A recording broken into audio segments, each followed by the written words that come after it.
नेताजी सुभाष चंद्र बोस की बायोग्राफी। तुम मुझे खून दो, मैं तुम्हें आज़ादी दूंगा। नेताजी सुभाष चंद्र बोस बायोग्राफी। आज़ादी की बात हो और नेताजी सुभाष चंद्र बोस का जिक्र ना हो, ऐसा भला हो सकता है क्या? सुभाष चंद्र बोस केवल एक इंसान का नाम नहीं है, बल्कि ये नाम है उस वीर का जिनकी रगों में केवल देशभक्ति का खून बहता था। बोस भारत माँ के उन वीर सपूतों में से एक हैं जिनका कर्ज आज़ाद भारतवासी कभी नहीं चुका सकते हैं। अपनी मातृभूमि को गुलामी की जंजीर से आज़ाद कराने के लिए खुशी खुशी अपना लहू बहाने वाले इस लाल के बारे में आइए जानते हैं विस्तार से। प्रारंभिक जीवन। नेताजी सुभाष चंद्र बोस का जन्म 23 जनवरी 1897 को ओडिशा के कटक शहर में हुआ था। उनके पिता का नाम जानकीनाथ बोस और मां का नाम प्रभावती था।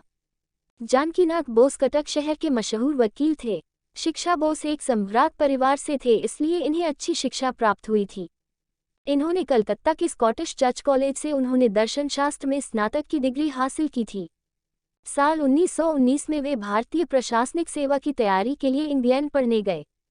इन्होंने भारतीय प्रशासनिक सेवा के लिए 1920 में आवेदन किया और इस परीक्षा में चौथा स्थान हासिल किया। लेकिन भारत माँ के इस दुलारे बेटे ने जब जलियांवाला बाग वाला नरसंहार देखा तो इनका मन व्यथित हो गया और इन्होंने 1921 में प्रशासनिक सेवा से इस्तीफा दे दिया। भारतीय राष्ट्रीय कांग्रेस में शामिल हुए। इसके बाद बोस महात्मा गांधी जी के संपर्क में आए और भारतीय राष्ट्रीय कांग्रेस में शामिल हुए। गांधी जी के निर्देशानुसार उन्होंने देशबंधु चित्तरंजन दास के साथ काम करना शुरू किया। 1928 में जब साइमन कमीशन आया तब कांग्रेस ने इसका विरोध किया। 1928 में कांग्रेस का वार्षिक अधिवेशन मोतीलाल नेहरू की अध्यक्षता में कोलकाता में हुआ। उस दौरान गांधी जी पूर्ण स्वराज की मांग से सहमत नहीं थे। वहीं सुभाष को और जवाहरलाल नेहरू को पूर्ण स्वराज की मांग से पीछे हटना मंजूर नहीं था। अंत में ये तय किया गया कि अंग्रेज सरकार को डोमिनियन स्टेटस देने के लिए 1 साल का वक्त दिया जाए। अगर 1 साल में अंग्रेज सरकार ने यह मांग पूरी नहीं की तो कांग्रेस पूर्ण स्वराज की मांग करेगी। परंतु अंग्रेज सरकार ने यह मांग पूरी नहीं की, इसलिए 1930 में जब कांग्रेस का वार्षिक अधिवेशन जवाहरलाल नेहरू की अध्यक्षता में लाहौर में हुआ और वहां तय किया गया कि 26 जनवरी का दिन स्वतंत्रता दिवस के रूप में मनाया जाएगा। 26 जनवरी 1931 को कोलकाता में राष्ट्रध्वज फहराकर सुभाष एक विशाल मोर्चे का नेतृत्व कर रहे थे, तभी पुलिस ने उन पर लाठी चलाए और उन्हें घायल कर जेल भेज दिया। जब सुभाष जेल में थे तब गांधी जी ने अंग्रेज सरकार से समझौता किया और सब कैदियों को रिहा करवा दिया। लेकिन अंग्रेज सरकार ने भगत सिंह जैसे क्रांतिकारियों को रिहा करने से साफ इनकार कर दिया। सुभाष चाहते थे कि इस विषय पर गांधी जी अंग्रेज सरकार के साथ किया गया समझौता तोड़ दें, लेकिन गांधी जी अपनी ओर से दिया गया वचन तोड़ने को राजी नहीं थे। अंग्रेज सरकार अपने स्थान पर अड़ी रही और भगत सिंह व उनके साथियों को फांसी दे दी गई। भगत सिंह को न बचा पाने पर सुभाष बोस गांधी जी और कांग्रेस से नाराज हो गए। उन्हें अपने क्रांतिकारी जीवन में 11 बार जेल जाना पड़ा था। राष्ट्रीय योजना समिति। सुभाष को जल्द ही बंगाल अधिनियम के अंतर्गत दोबारा जेल में डाल दिया गया। इस दौरान उनको करीब 1 साल तक जेल में रहना पड़ा और बाद में बीमारी की वजह से उनको जेल से रिहाई मिली। उनको भारत से यूरोप भेज दिया गया। वहां उन्होंने भारत और यूरोप के मध्य राजनीतिक और सांस्कृतिक संबंधों को बढ़ाने के लिए कई शहरों में केंद्र स्थापित किए। उनके भारत आने पर पाबंदी होने बावजूद वो भारत आए और परिणामतः उन्हें 1 साल के लिए जेल जाना पड़ा। 1937 के चुनावों के बाद कांग्रेस पार्टी 7 राज्यों में सत्ता में आई और इसके बाद सुभाष को रिहा किया गया। इसके कुछ समय बाद सुभाष कांग्रेस के हरिपुरा अधिवेशन 1938 में अध्यक्ष चुने गए। अपने कार्यकाल के दौरान सुभाष ने राष्ट्रीय योजना समिति का गठन किया। 1939 के त्रिपुरी अधिवेशन में सुभाष को दोबारा अध्यक्ष चुन लिया गया। इस बार सुभाष का मुकाबला पट्टाभी सीतारमैया से था। सीतारमैया को गांधी जी का पूर्ण समर्थन प्राप्त था, फिर भी 203 मतों से सुभाष चुनाव जीत गए। लेकिन गांधी जी ने पट्टाभी सीतारमैया की हार को अपनी हार बताकर अपने साथियों से कह दिया कि अगर वे सुभाष के तरीकों से सहमत नहीं हैं तो वे कांग्रेस से हट सकते हैं। इसके बाद कांग्रेस कार्यकारिणी के 14 में से 12 सदस्यों ने इस्तीफा दे दिया। जवाहरलाल नेहरू तटस्थ बने रहे और अकेले शरदबाबू सुभाष के साथ रहे। कांग्रेस अध्यक्ष पद से इस्तीफा 1939 का वार्षिक कांग्रेस अधिवेशन त्रिपुरी में हुआ।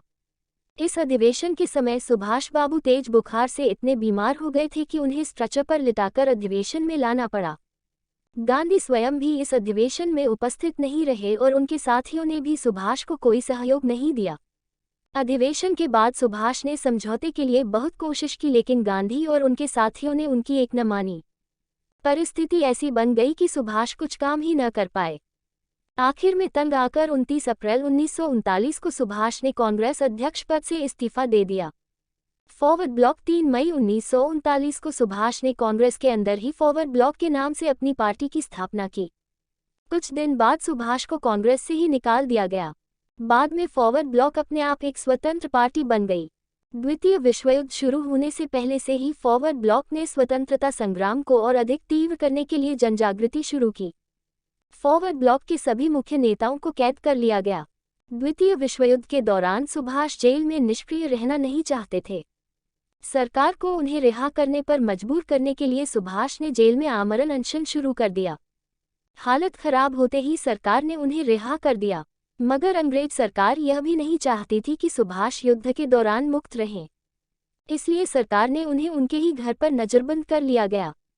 आज़ाद हिंद फौज का गठन जनवरी 1941 में सुभाष अपने घर से भागने में सफल हो गए और अफगानिस्तान के रास्ते जर्मनी पहुंच गए। उन्होंने ब्रिटिश राज को भारत से निकालने के लिए जर्मनी और जापान से मदद की गुहार लगाई।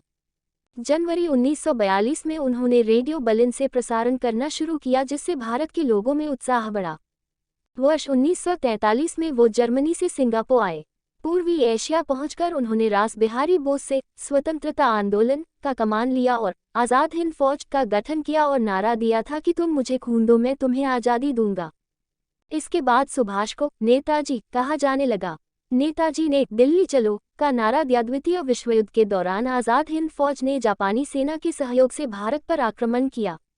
अपनी फौज को प्रेरित करने के लिए नेताजी ने दिल्ली चलो का नारा दिया। दोनों फौजों ने अंग्रेजों से अंडमान और निकोबार द्वीप जीत लिए। ये द्वीप आरजी हुकूमत आज़ाद हिंद के अनुशासन में रहे। नेताजी ने इन द्वीपों को शहीद द्वीप और स्वराज द्वीप का नया नाम दिया। दोनों फौजों ने मिलकर इम्फाल और कोहिमा पर आक्रमण किया, लेकिन बाद में अंग्रेजों का पलड़ा भारी पड़ा और दोनों फौजों को पीछे हटना पड़ा। गांधी जी को राष्ट्रपिता कहा। 6 जुलाई 1944 को आज़ाद हिंद रेडियो पर अपने भाषण के माध्यम से गांधी को संबोधित करते हुए नेताजी ने जापान से सहायता लेने का अपना कारण और आरजी हुकूमत आज़ाद हिंद और आज़ाद हिंद फौज की स्थापना के उद्देश्य के बारे में बताया। इस भाषण के दौरान नेताजी ने गांधी जी को राष्ट्रपिता कहा, तभी गांधी जी ने भी उन्हें नेताजी कहा। मृत्यु पर विवाद ऐसा माना जाता है कि 18 अगस्त 1945 में एक विमान दुर्घटना में उनकी मृत्यु ताइवान में हो गई, परंतु उसका दुर्घटना का कोई साक्ष्य नहीं मिल सका। सुभाष चंद्र की मृत्यु आज भी विवाद का विषय है और भारतीय इतिहास सबसे बड़ा संशय है।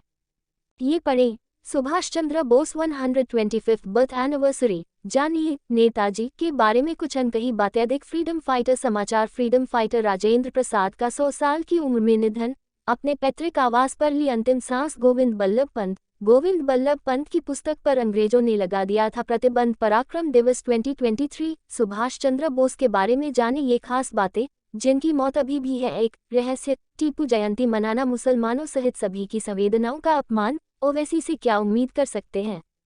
बीजेपी नेता का तंज। ऐतिहासिक मुस्लिम वर्ल्ड लीग में पहली बार गांधी जयंती। अंतर्राष्ट्रीय स्तर पर अहिंसा का संदेश फैलाने का अवसर। ए उल्लू के पट्टे इधर आओ।